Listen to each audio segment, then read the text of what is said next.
حصلي. سيبوا لي انا يا فندم، سيبوا لي انا. خد انت.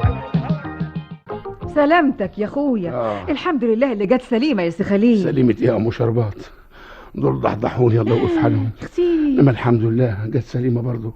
رجلي انكسرت بس وبقي اتعوج شويه. اخت اسم الله. وايدي الشمال فيها ايه جرح قطعي من سكينه البياع. الله اكبر. البياع بتاع البطيخ الله اكبر. من سلامتك الله. يا اخويا بعد الشر عليك. الف بعد الشر. بقول لك ايه يا ام شربات؟ عيني. العيال عاملين ايه؟ حلوين يا اخويا وبيسلموا عليك. اطمن انت. الله يسلمك. انا اقصد ده ايه عاملين ايه في الاكل؟ لا يا اخويا مفيش، اهو كله من خيرك يا حبيبي. العيال بسم الله ما شاء الله كل يوم في شقه من شقق الجيران ودايرين يقولوا بابا في المستشفى بابا في المستشفى. يقوم الجيران طبعا يعطفوا عليهم وهو بياكلوا الحمد لله اللي فيه الاسم ربنا يخليهم. يا عيني يا عيني. اهو كده طمنتيني.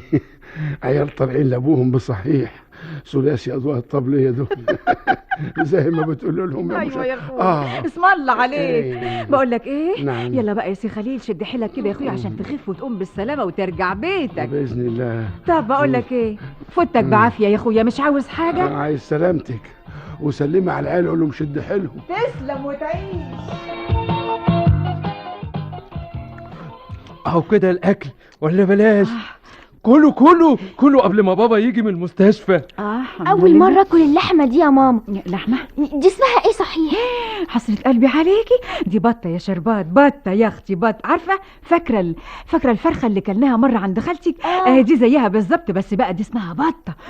كله بالهنا والشفا. يا واد على مهلك يا واد يا مفجوع انت يا اختي يا واد حيلك. كله قبل ما بابا يجي من المستشفى.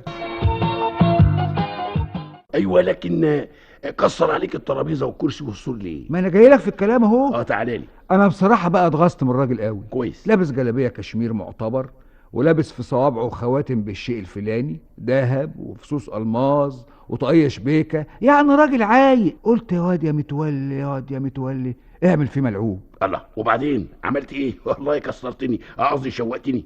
رحت كاتب الشكوى كانها اعتراف منه بالحاله بتاعته. كويس. ما هو حاكم الراجل ما بيعرفش يقرا. مش كويس. وقلت فيها انه راجل كسيب وفاتح 3-4 محلات جزاره. كويس. وعلى استعداد يدي لمراته كل حاجه. ده مش كويس. دخل قدام القاضي وقدم الشكوى. كويس. القاضي ساعة الجلسة سأله كل الكلام اللي في الشكوى صحيح؟